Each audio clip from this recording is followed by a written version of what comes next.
ಏನು ಪಂಚಾಯತಿ ತನಿಖೆ ಈಗ ಒಂದು ಕಡೆ ಪರವಾಗಿ ಒಂದು ಕಡೆ ವಿರುದ್ಧವಾಗಿ ಹೋರಾಟಗಳು ನಡೀತಾ ಇದ್ದಾರೆ, ಜೊತೆಗೆ ಅಲ್ಲೊಂದು ಸಾಮಾಜಿಕ ಸ್ವಾಸ್ಥ್ಯ ಹಾಳಾಗ್ತಾ ಇದೆ. ಏನು ಒಂದು ಭಾರತೀಯ ಪರಂಪರೆ ಏನಿದೆ ಇದು ಮೌಲ್ಯಗಳುಳ್ಳ ಪರಂಪರೆ. ಇದು ವರ್ಣ ವರ್ಗ ರಹಿತವಾಗಿ ಇಡೀ ಜಗತ್ತಿನಲ್ಲಿ ಸ್ತ್ರೀಯರು ಹಿಡ್ಕೊಂಡು, ಸ್ತ್ರೀಯರಲ್ಲಿ ದೇವತೆಯನ್ನು ಕಂಡವರು ನಾವು. ಅವರು ದುರ್ಗೆ ಅಂದವರು, ಕಾಳಿ ಅಂದವರು, ಕನ್ಯಾಕುಮಾರಿ ಅಂದವರು. ಅಂತಹ ಒಂದು ಇಡೀ ಜಗತ್ತಿನಲ್ಲಿ ನಾವು ಸುಮಾರು ಹಲವಾರು ದೇಶ ತಿರುಗಾಡಿದ್ದೇವೆ. ಬಹುತೇಕ ನಮ್ಮ ದೇಶದಲ್ಲಿರುವಂತಹ ಧಾರ್ಮಿಕ ಪರಂಪರೆಗಳು, ಮಠಗಳು, ದೇವಸ್ಥಾನಗಳು ಅವು ಕೇವಲ ಇವತ್ತು ದೇವಸ್ಥಾನಗಳು ಉಳಿದಿಲ್ಲ, ಅವುಗಳು ಸಾಂಸ್ಕೃತಿಕ ಕೇಂದ್ರಗಳಾಗಿದ್ದಾವೆ, ಸಾಮಾಜಿಕ ಜವಾಬ್ದಾರಿ ತಾಣಗಳಾಗಿದ್ದಾವೆ. ಶಿಕ್ಷಣವನ್ನು ಕೊಡುವ ನಿಟ್ಟಿನಲ್ಲಿ, ಅನ್ನದಾಸೋಹವನ್ನು ಮಾಡುವ ನಿಟ್ಟಿನಲ್ಲಿ, ಸಾಮಾಜಿಕ ಕಾರ್ಯಗಳನ್ನು, ಗ್ರಾಮೀಣಾಭಿವೃದ್ಧಿ ಕಾರ್ಯಗಳನ್ನು ಅನೇಕ ಸಂಸ್ಥೆಗಳು ಮಾಡ್ತಾ ಇದ್ದಾವೆ. ಕೇವಲ ಕರ್ನಾಟಕದಷ್ಟಲ್ಲ, ದೇಶದ ಎಲ್ಲ ಕಡೆಗೆ. ಹಿಂದೆ ಇದು ಇವತ್ತಲ್ಲ, ಒಂದು ಮೂಲಭೂತವಾದ ಅನ್ನುವಂಥದ್ದು ಇದ್ದೇ ಇದೆ. ಮೊದಲಿಂದನೂ ಹಿಂದೂಗಳಿಗೆ, ಹಿಂದುವ ನಂಬಿಕೆಗೆ ಆ ಬೇರುಗಳನ್ನು ಸಡಿಲ ಮಾಡಬೇಕು ಅಂತ ಪ್ರಯತ್ನ ನಡೀತಾ ಇದೆ. ಮೂಲಭೂತವಾದ ಇವತ್ತು ಇಡೀ ಜಗತ್ತಿನಲ್ಲಿ ಅತಿ ಹೆಚ್ಚು ಹಿಂದೂಯಿಸಮ್ ಬೆಳೀತಾ ಇದೆ. ನಾವು ಅನೇಕ ದೇಶಗಳಿಗೆ ಹೋಗಿದ್ದೇವೆ. ಮೊನ್ನೆ ತಾನೇ ಅಮೇರಿಕಕ್ಕೆ ಹೋಗಿದ್ದೀವಿ ನಾವು. ಪ್ರತಿ ವರ್ಷದಿಂದ ವರ್ಷಕ್ಕೆ ಅಮೇರಿಕಾ ದೇಶದಲ್ಲಿ ದೇವಸ್ಥಾನಗಳ ಸಂಖ್ಯೆ ಹೆಚ್ಚಾಗ್ತಾ ಇದೆ, ಯೋಗ ಕೇಂದ್ರಗಳ ಸಂಖ್ಯೆ ಹೆಚ್ಚಾಗ್ತಾ ಇದೆ. ನೀವು ಒಂದು ಸಲ ಅಮೇರಿಕಾದಲ್ಲಿ ಬನ್ನಿ, ಪ್ರತಿ 50 ಕಿಲೋಮೀಟರ್ ಒಂದು ದೇವಸ್ಥಾನ ಬರಕತ್ತ ಸಿಟಿಗಳಲ್ಲಿ. ಅಲ್ಲಿ ಭಾರತೀಯ ಸಂಸ್ಕೃತಿ ಕೆಲಸ ನಡೀತಾ ಇದೆ. ಸಣ್ಣ ಸಣ್ಣ ಮಕ್ಕಳಿಗೆ ವಿದ್ಯಾದಾನ ನಡೀತಾ ಇದೆ. ಆಯಾ ಪರಂಪರೆ ತಕ್ಕ ಹಾಗೆ ಶಿಕ್ಷಣ ಕೊಡ್ತಾ ಇದ್ದಾರೆ. ಇಂತಹ ಒಂದು ಯೋಗದ ಮೂಲಕ, ಆಧ್ಯಾತ್ಮ ಮೂಲಕ ಇಡೀ ಜಗತ್ತು ಹಿಂದೂಯಿಸಮ್ ಕಡೆಗೆ ಎಳಿತಾ ಇದೆ. ಆದರೆ ಮೂಲಭೂತವಾದ ಏನು ಮಾಡ್ತಾ ಇದೆ ಅಂತಂದರೆ, ನಿಮಗೆ ಗೊತ್ತಿರಲಿ, ಕಳೆದ 10-15 ವರ್ಷ ಯಾವಾಗ ಇಂಟರ್ನ್ಯಾಷನಲ್ ಡೇ ಆಫ್ ಯೋಗ ಶುರು ಆಯಿತು, ಯೋಗಗಳ ಸಂಖ್ಯೆ ಹೆಚ್ಚಾಯಿತು. ಆ ಸಂದರ್ಭದಲ್ಲಿ ಇವತ್ತು ಅನೇಕ ವಿದೇಶಿ ಚಾನಲ್ಗಳು ಬಂದು, ವಿದೇಶದವರು ಭಾರತಕ್ಕೆ ಬಂದು ಇಲ್ಲಿ ಭಾರತೀಯದ ಒಳ್ಳೆತನವನ್ನು ಬಿಟ್ಟು ಇಲ್ಲಿಯೇ ನಕಾರಾತ್ಮಕನ ಹುಡುಕೊಂಡು ಅಲ್ಲಿ ಡಾಕ್ಯುಮೆಂಟ್ರಿ ಮಾಡಿ ಟೆಲಿಕಾಸ್ಟ್ ಮಾಡ್ತಾ ಇದ್ದಾರೆ ಆ ದೇಶದ ಚಾನಲ್ಗಳಲ್ಲಿ. ಅಂದರೆ ಹಿಂದೂ ಕಡೆಗೆ ಹೋಗ್ಲಿಕ್ಕೆ ಹೋಗಬೇಡಿ ಅಂತ. ಆದರೆ ಹಿಂದೂಯಿಸಮ್ ಯಾವತ್ತೂ ನಾವು ಕನ್ವರ್ಟ್ ಮಾಡೋರಲ್ಲ, ನಾವು ಯಾರಿಗೂ ಧರ್ಮಾಂತರ ಮಾಡೋರಲ್ಲ, ನಾವು ಟ್ರಾನ್ಸ್ಫಾರ್ಮೇಷನ್ ಮಾಡುವವರು. ಯೋಗ ನಿಮ್ಮೊಳಗೆ ಆಂತರಿಕ ಪರಿವರ್ತನೆ ಮಾಡ್ತದೆ. ಹಾಗಾಗಿ ಈ ಭಾರತೀಯ ಕೆಲವು ವರ್ಷಗಳ ಹಿಂದೆ ಶಬರಿಮಲೆ ಬಗ್ಗೆ ನಿಮಗೆ ಗೊತ್ತದು, ಅದೊಂದು ಸ್ತ್ರೀವಾದ ಇಟ್ಟುಕೊಂಡು ಅಲ್ಲಿ ವಿವಾದ ಶುರು ಮಾಡಿದರು. ಈ ದೇಶದಲ್ಲಿ ಒಂದೊಂದು ದೇವಸ್ಥಾನಕ್ಕೂ ಒಂದೊಂದು ಪರಂಪರೆ ಇದೆ. ಶಬರಿಮಲೆ ಸ್ವಾಮಿ ಅಂತಂದರೆ ನೈಷ್ಠಿಕ ಬ್ರಹ್ಮಚರ್ಯ, ಜೀವನ ಪರ್ಯಂತ ಬ್ರಹ್ಮಚರ್ಯ ಇರುವುದು. ಆ ದೇವಸ್ಥಾನಗಳಿಗೆ ಕೆಲವರಿಗೆ ಪ್ರವೇಶ ಇಲ್ಲ. ಇನ್ನು ಕೆಲವು ದೇಶದಲ್ಲಿ ಸ್ತ್ರೀ ದೇವತೆಗಳಿದ್ದಾವೆ, ಅಲ್ಲಿ ಪುರುಷರಿಗೆ ಪ್ರವೇಶ ಇಲ್ಲ. ಆಯಾ ದೇವಸ್ಥಾನದ ಪದ್ಧತಿಗಳಿದ್ದಾವೆ, ಪೂಜಾ ಪದ್ಧತಿಗಳಿದ್ದಾವೆ. ನೀವು ಕೆಲವು ಮಣಿಪುರ ಕಡೆ ಹೋದರೆ, ನಾರ್ತ್ ಈಸ್ಟ್ ಕಡೆ ಹೋದರೆ ಅಲ್ಲಿ ಹೆಣ್ಣು ದೇವರಿದ್ದಾರೆ, ಅಲ್ಲಿ ಪುರುಷರಿಗೆ ಪ್ರವೇಶ ಇಲ್ಲ. ಅಲ್ಲ ಒಂದು ನಿಮಿಷ ಹೇಳ್ತಾರೆ ಕೇಳ್ರಿ. ಆದರೆ ಯಾಕಂತಂದರೆ ಆ ಪದ್ಧತಿಗಳಿದ್ದಾವೆ, ಅವುಗಳನ್ನ ಇಟ್ಟುಕೊಂಡು ಕೆಲವರು ಮೂಲಭೂತವಾದ ಇಟ್ಕೊಂಡು ಹಿಂದೂಗಳಿಗೆ ಡ್ಯಾಮೇಜ್ ಮಾಡುವಂಥ ಕೆಲಸವನ್ನು ಮಾಡ್ತಾ ಇದ್ದಾರೆ. ಅದು ಶನಿ ಶಿಗ್ನಾಪುರಕ್ಕೂ ಆಯಿತು, ನಿಮ್ಗೆ ಗೊತ್ತಿಲ್ಲ. ಯಾಕಂದರೆ ಶನಿ ಶಿಗ್ನಾಪುರಕ್ಕೆ ನಾವು ಹೋಗಿದ್ದೀವಿ ಅನೇಕ ಬಾರಿ. ಈ ದೇಶದಲ್ಲಿ ಯಾವುದೇ ಮನೆಗೆ ಹೋದರೂ ಬಾಗಿಲುಗಳಿಗೆ ಕೀಗಳೇ ಇಲ್ಲ. ಅದು ಅಂತಹ ದೇವಸ್ಥಾನ ಶನಿ ಶಿಗ್ನಾಪುರ.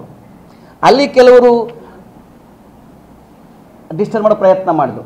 ಅದೇ ರೀತಿ ಇವತ್ತು ಎಲ್ಲೆಲ್ಲಿ ದೇವಸ್ಥಾನಗಳಂದರೆ, ದೇವಸ್ಥಾನಗಳಂತಂದರೆ ನಮ್ಮ ಬೇರುಗಳಲ್ಲಿದ್ದಾವೆ, ನಮ್ಮ ಭಕ್ತಿಯ ತುಂಬಿದಲ್ಲಿ ಅಲ್ಲಿಂದ ಸಡಿಲ ಮಾಡಬೇಕು ಅಂತ ಇವತ್ತು ಧರ್ಮಸ್ಥಳವನ್ನು ಆಯ್ಕೆ ಮಾಡ್ಕೊಂಡಿದ್ದಾರೆ. ಅವರು ಮೊಸರಲ್ಲಿ ಕಲ್ಲು ಹುಡುಕುವಂಥ ಕೆಲಸವನ್ನು ಮಾಡ್ತಾ ಇದ್ದಾರೆ.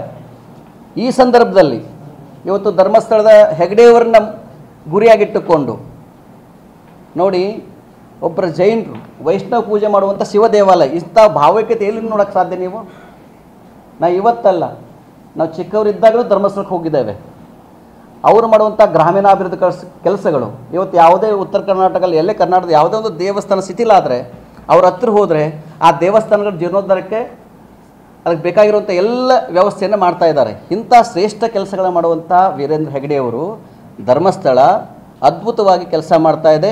ಇಂಥ ಸಂದರ್ಭದಲ್ಲಿ ನಾವು ಹಿಂದೂಗಳನ್ನುವರು ಇವತ್ತು ನಮಗೇನು ಸಂಬಂಧ ಅಂತ ಅಂದ್ಕೊಂಡ್ರೆ ನಾಳೆ ನಿಮಗೂ ಬರ್ಬೋದು. ಇವತ್ತು ಪಕ್ಕದ ಮನೆಗೆ ಬೆಂಕಿ ಹತ್ತಿದ ತಕ್ಷಣವೇ ಪಕ್ಕದ ಮನೆಗೆ ಹತ್ತಿದೆ ನಮಗೇನೋ ಅಂತ ಅನ್ಲಿಕ್ಕೆ ಹೋಗ್ಬಿಡಿ, ಆ ಬೆಂಕಿ ನಮ್ಮ ಮನೆಗೂ ಆವರಿಸ್ಬೋದು. ಹಾಗಾಗಿ ಇವತ್ತು ಧರ್ಮಸ್ಥಳದ ವೀರೇಂದ್ರ ಏನು ಆ ದೇವಸ್ಥಾನಕ್ಕೆ ಕಪ್ಪು ಚಿಕನ್ ತರುವಂಥ ಪ್ರಯತ್ನ ಮಾಡಿದ್ದಾರೆ. ಅಂದರೆ ಅಲ್ಲಿ ಭಕ್ತರು ಹೋಗಲ್ದಂಗೆ ಅದು ನೆಗೆಟಿವ್ ಮಾಡಿ ಭಕ್ತಿಯ ಬುಡವನ್ನೇ ಉಪ್ಪು ಹಾಕುವ ಕಾರ್ಯವನ್ನು ಮಾಡ್ತಾ ಇದ್ದಾರೆ. ಅದಕ್ಕೆ ಇಂಥ ಸಂದರ್ಭದಲ್ಲಿ ನಾವೆಲ್ಲ ಧರ್ಮಸ್ಥಳ ಜೊತೆಗೆ ಇರಬೇಕು. ಅದಕ್ಕೆ ಏನಾದರೂ ಅಲ್ಲಿ ದೋಷಗಳಾಗಿದ್ದರೆ ಅದು ಕಾನೂನೇ ಇದೆ. ನಾವ್ಯಾರು? ಕಾನೂನು ಚೌಕಟ್ಟಿದೆ, ಕೋರ್ಟ್ ಇದೆ, ಸುಪ್ರೀಂ ಕೋರ್ಟ್ ಇದೆ, ನ್ಯಾಯ ಒದಗಿಸಿ ನ್ಯಾಯ ದೇವತೆ ಇದೆ. ನ್ಯಾಯವನ್ನು ನಾವು ಗೌರವಿಸ್ತೇವೆ, ಅದಕ್ಕೆ ದೇವತೆ ಅಂತ ಕರೆದಿದ್ದೀವಿ ನಾವು. ಅವರಿಗೆ ಅಂಥ ಸಂದರ್ಭದಲ್ಲಿ ಈ ಸಂದರ್ಭದಲ್ಲಿ ನಾವು ಹೆಗ್ಡೆಯವರ ಜೊತೆಗೆ ಧರ್ಮಸ್ಥಳ ಜೊತೆಗೆ ಇರ್ತೇವೆ. ಅಂದರೆ ನೋಡಿ, ನಮ್ಮ ಸಮುದಾಯಕ್ಕೆ ಶಿಕ್ಷಣದಲ್ಲಿ ಮತ್ತು ಉದ್ಯೋಗದಲ್ಲಿ ಅನುಕೂಲ ಆಗಬೇಕು. ಯಾವುದು ಬೆಸ್ಟ್ ಆಗುತ್ತೆ ಅದನ್ನು ಕೊಡಿ ಅಂತ ನಾವು ಹೇಳ್ತಾ ಇದ್ದೀವಿ. ಸಮುದಾಯಕ್ಕೆ ಯಾವುದು ಹಿತ ಆಗುತ್ತೆ, ಯಾಕಂದರೆ ಈ ಮೀಸಲಾತಿ ಅನ್ನೋದು ಅನುದಾನ ಅಲ್ಲ, ಅದು ಸಂವಿಧಾನಬದ್ಧ ಹಕ್ಕು. ಯಾರಿಗೂ ತೊಂದರೆ ಆಗಬಾರ್ದು. ನಾವು ಪಂಚಮಸಾಲಿಗಳು ನಾವು ಯಾರ್ದೋ ಒಂದು ಕಸ್ಕೊಂಡಲ್ಲ, ಯಾವುದೇ ಒಂದು ಹೊಲದಲ್ಲಿ ಏನೋ ಬಿತ್ತಿದ್ರು ಕೂಡ ಬೆಳೆ ಬಂದ ತಕ್ಷಣ ಎಲ್ಲರಿಗೆ ಆಯಾ ಕೊಟ್ಟು ಹಂಚ್ಕೊಂಡು ಉಳಿದ್ರೆ ಮನೆಗೆ ತೆಗೆದುಕೊಂಡು ಹೋಗುವಂಥ ಸಮುದಾಯ. ಅಂಥ ಸಮುದಾಯ ಮತ್ತೊಬ್ರು ಕಿತ್ತು ಕೊಡ್ರಿ ಅಂತ ಕೇಳೋದಿಲ್ಲ. ಆದರೆ ಪರ್ಸೆಂಟೇಜ್ ಇನ್ಕ್ರೀಸ್ ಮಾಡಿ ಕೊಟ್ಟರೆ ಇವತ್ತು ದೇಶದ 10 ರಾಜ್ಯಗಳಲ್ಲಿ ಪರ್ಸೆಂಟೇಜ್ ಹೆಚ್ಚಿದೆ. ನೀವು ಗೋವಾಕ್ಕೆ ಹೋಗಿ, ಆಂಧ್ರಕ್ಕೆ ಹೋಗಿ, ತಮಿಳ್ನಾಡಕ್ಕೆ ಹೋಗಿ, ಹರಿಯಾಣಕ್ಕೆ ಹೋಗಿ, ರಾಜಸ್ಥಾನಕ್ಕೆ ಹೋಗಿ, ಮಣಿಪುರಕ್ಕೆ ಹೋಗಿ, ಅಲ್ಲಿ ಪರ್ಸೆಂಟೇಜ್ ಇನ್ಕ್ರೀಸ್ ಮಾಡಿದ್ದಾರೆ. ಆ ಪರ್ಸೆಂಟೇಜ್ ಇನ್ಕ್ರೀಸ್ ಮಾಡೋದ್ರಿಂದ ಈಗ ಹೆಂಗೆ ನಮ್ಮದು 5% ಇತ್ತು, 7% ಮಾಡಿದರು. ಹಂಗೆ ಮಾಡ್ಬೋದಲ್ಲ. ಅದಕ್ಕೆ ಬೇಕಾಗಿರುವಂಥ ಸಾಮಾಜಿಕ ನ್ಯಾಯಪರವಾಗಿರಬೇಕು, ಸಂವಿಧಾನಾತ್ಮಕವಾಗಿರಬೇಕು, ಯಾರಿಗೂ ನಮ್ಮಿಂದ ತೊಂದರೆ ಆಗಬಾರ್ದು. ಖಂಡಿತ ಕಾರಣಾತ್ಮಕ ಹೋರಾಟದಿಂದ ಸಾಧ್ಯ. ನಾವು ಬೀದಿಯ ನೋಡಿ, ಯಾವುದೇ ಹೋರಾಟಗಳು ಆರಂಭದಲ್ಲಿ ಜನಗಳಿಗೆ ಅವೇರ್ನೆಸ್ ತುಂಬಬೇಕು, ಒಂದು ಜಾಗೃತಿಯನ್ನು ತುಂಬಬೇಕಾದಾಗ ಒಂದು ಹಂತದ ಹೋರಾಟ ಅದು ಬಹಳ ಉಪಯೋಗ. ಅದಕ್ಕೆ ಬೇಕಾಗಿರುವಂಥ ಹೋರಾಟವನ್ನು ನಮ್ಮ ಸೋಮನಗೌಡ ಪಾಟೀಲ್ ಅಧ್ಯಕ್ಷತೆ ಈಗ ಮತ್ತು ಹಿಂದಿನ ಅನೇಕ ಅಧ್ಯಕ್ಷರಿದ್ದಾಗ 80 ತಾಲೂಕುಗಳಲ್ಲಿ ಹೋರಾಟ ಆಗಿದೆ. ಒಂದು ವಾರಕಾಲ ಉಪವಾಸ ಆಗಿದೆ. ಹೌದು, ಖಂಡಿತ ಹೋಗಿದ್ದೀವಿ. ಒಂದು ಹಂತದಲ್ಲಿ ಅದಕ್ಕೆ ನಾವು ಹೇಳಿದ್ದೀವಿ, ನಮ್ಮ ಹೋರಾಟ ಆದಮೇಲೆ ಬೆಂಗಳೂರಿಂದ ಒಂದೇ ಹೇಳಿದ್ದೀವಿ ನಾವು, ಕಾರಣಾತ್ಮಕ ಹೋರಾಟ. ಆ ಹೋರಾಟವೇ ಮುಂದೆ ಸಾಮಾಜಿಕ ಅನುಕೂಲವನ್ನು ಮಾಡಿಕೊಡ್ತದೆ. ಯಾರೇ ಹೋರಾಟ ಮಾಡಲಿ ಕೊನೆಗೆ ಬರೋದು ಕಾನೂನು ಚೌಕಟ್ಟಿನಲ್ಲೇ.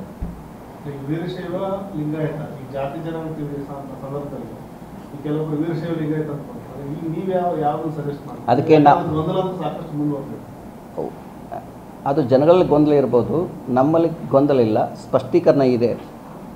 ಏನು ಅಂತಂದರೆ ಈಗಾಗಲೇ 18 ಜಿಲ್ಲೆಯ ಎಲ್ಲ ಜಿಲ್ಲಾಧಿಕಾರಿದು ಶ್ರೀಪೀಠದಲ್ಲಿ ಮೀಟಿಂಗನ್ನು ಮಾಡಿದ್ದೇವೆ.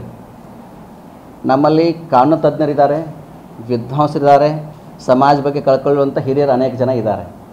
ಅವ್ರನ್ನ ಒಳಗೊಂಡು ಜೊತೆಗೆ ಏನು ಸರ್ಕಾರ ಘೋಷಣೆ ಮಾಡ್ತದೆ, ಏನು ಜನಗಣತಿ ಅಂತ, ಆವಾಗ ಅದು ಒಂದು ಪುಸ್ತಕವನ್ನು ಬಿಡುಗಡೆ ಮಾಡ್ತಾರೆ, ಏನೇನು ತುಂಬಬೇಕು ಅಂತೇಳಿ. ಆ ಸಂದರ್ಭದಲ್ಲಿ ಚರ್ಚೆ ಮಾಡಿ ನಾವು ಅಧಿಕೃತವಾಗಿ ಘೋಷಣೆ ಮಾಡ್ತಾರೆ.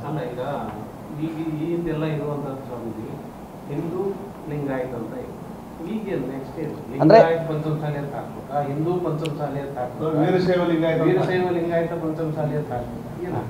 ಅದಕ್ಕೆ ನಾವು ಏನು ಹಾಕಬೇಕು ಅನ್ನೋದನ್ನು ಮೀಟಿಂಗ್ ಮಾಡಿ ಚರ್ಚೆ ಮಾಡಿ ಘೋಷಣೆ ಮಾಡ್ತಾರೆ.